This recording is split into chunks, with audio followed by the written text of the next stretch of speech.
Payton Talbott. Payton, how are you? I'm doing all right today. Pretty good considering the circumstances. How are you? Not too bad. We appreciate your time. Fight week, Wednesdays early, obviously, of fight week. How do you get through the next couple days? Do you think about Saturday? Do you try not to think about Saturday? Which? I don't really try to do either. I do spend a little bit of time mentally on the fight, visualizing certain things that I think are going to happen, but I just try to stay stress-free and relaxed and listen to music, edit videos. Gotcha. Has preparing for this fight any different than any previous fights, whether it was the Dana White Contender Series, fights before that? Is this just another fight?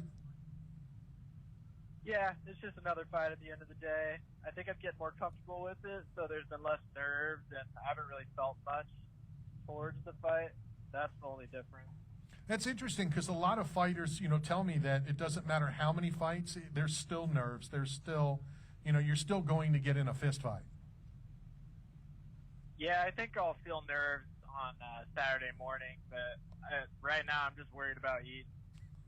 I gotcha. I have a friend of mine. He fought at UFC 100. He was on Tough. Marcus Jones. He played for the Bucks, et cetera, et cetera. And I remember him telling me that as he would walk down, back then they had the ramps and all that stuff, he's like, what am I doing? Why am I doing this? I don't need to do this. It's fun, but I don't really need to do this. Why have you become a mixed martial artist? I think I've had a very similar on in my career. I just think MMA today is the best way that I can learn about myself through crossing fists with the most dangerous planet, and I just hope that I can learn through. So Payton, along the same lines, I graduated high school in 1994. The UFC started in 1993. They just had their 30th anniversary. What's it like now? Because, I know you're a younger guy. What's the culture like now? Because I didn't have that option in high school. The UFC didn't exist. We didn't know what it was. There was no opportunity to train and develop these skills. What age did you decide that this was going to be a career path that you wanted to take? Because I see you're a football star, and we're doing other sports as well. I didn't really think I had a future in this sport until probably last year when I beat Hector. I was a pro, and I didn't even start training until I was 17 or 18. Oh, wow. Actually 18, yeah. So I kind of just did it for fun, and last year I thought that I could make a career out of it. Here I am. Yeah, why do something for fun when you can get paid to do the same thing? Right. Right? Exactly. I know fighting obviously is your profession now, but what do you like to do outside of the gym? What do you like to do, for fun? How do you relax? I like gaming like any dude in their 20s. I also picked up DJing as a skill, so I'm trying to learn that and get proficient at it. I love thrifting and skateboarding when I can. Well, I may have to touch base with you. I need a DJ for my daughter's wedding next November. Maybe if you don't have a fight that weekend, we can talk.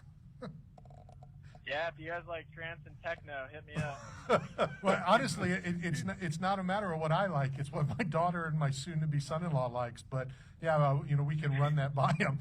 Give me your thoughts on your opponent.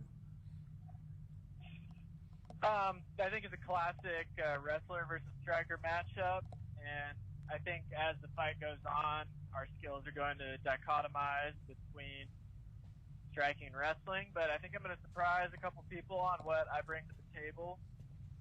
And I like him. I think he has a very accurate depiction of what's going on in his career, and his assessment of me seems very accurate, not delusional, like normal. So that's refreshing to see, and he seems like a chill dude like me. He's a little bit more boring, but... So Payton, when you talk about bringing things to the table, I was in Atlanta Triller event when Jake Paul fought Ben Askren, and I was there when the empty DJ booth went unattended. DJ was nowhere to be found, so Sugar Sean O'Malley jumped in, took over the party. So, there's always going to be opportunities. in It's this good to event. have other skills. So doing other things outside of the octagon, because I'll tell you what, if Sean becomes a DJ after fighting, he'll be a bigger star because of the way he was able to work those tables and create the hype in the crowd. So, but yeah, man, keep following those dreams. And then as Randy's friend, Marcus Jones, Big Baby, he would always say that he didn't like fighting. He was just very good at it. So do you love the sport? Do you love fighting, or is it just what you're doing now to get paid? I have love for it, but when you have love for something, you also have hate for it. But I just love how much it teaches me about myself, and I love learning about other humans. That's why I was a psychology major. And being in an intimate space like a cage, you see sides of somebody that you don't see in everyday society. So I love it for that reason. Interesting.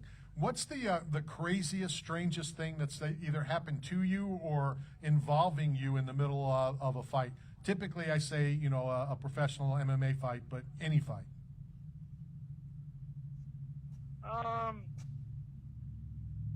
One time when I was a pro, I think I was 2-0. I was fighting this guy named Billy, who I'm really good friends with now. I was on his back, and I was talking shit to him. And I was like, hey, I like you alpha male boys. You guys are tough.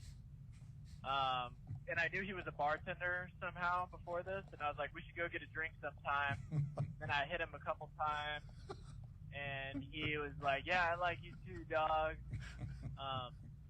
He was like, I don't know. He said something admirable. Like, yeah, let's go get a drink sometime. Let's go hang out or skate. And when I watched the video back, right before I punched him, he was sticking his tongue out. And he almost bit his tongue off when I punched him. Oh, but that was just a crazy moment. We were just having a conversation while beating each other up. That is crazy.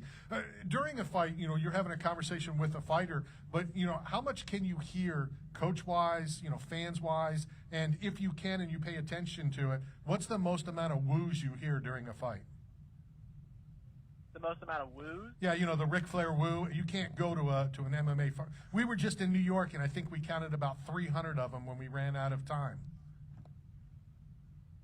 Wait, what is a woo? Ric Flair, the wrestler, Ric Flair. So the crowd, they're like, woo. They always yell, woo. The Ric Flair, it's a woo. They go, woo. You've never heard that? Like they're just excited. Yeah, exactly. But it's always the Ric Flair woo. It's, it's why they do it, or they'll use a Karate Kid reference with, sweep the leg, or, put him in a body bag. Yeah.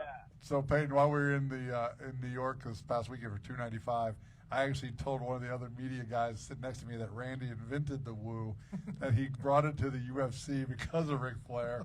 And so every time it went off, he would look at me kind of like, is that the guy? I'm like, that's the guy. So, but you can't I don't miss even it. really know who Ric Flair is. I don't know many fighters. I'm super new to this.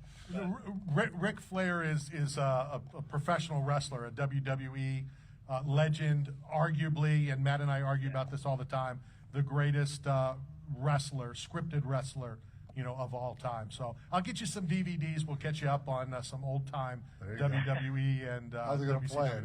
Yeah, I'll have to get you a DVD player. It could have been worse. I could have said 8-track. Sounds familiar. Okay, there you go. What can the fans expect, to see, when you get in the octagon on Saturday? Now that you've made me feel like 200 years old. I think they can expect to see a high pace.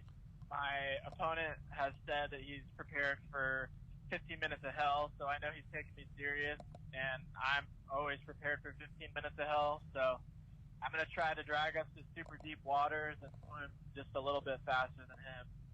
Awesome. Good stuff. Have fun on Saturday, Payton. Thank you very much for your time. I know we have your address. We're going to send you a care package from 8 Man Strong, as well as some bucked up energy drinks for coming on, and some DVDs, a DVD player. I got a Ric Flair figurine. I'll send that. I'll send you a whole.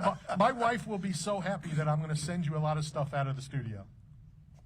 Okay, that's good to hear. We appreciate your time. Have fun on Saturday. Will do. You guys have a good day. Take care of you as well. That's Payton Talbott. Wow. In the octagon on Christmas Saturday. just got expensive for you this year. You got to give out DVD players so everybody can watch videos. I got to go to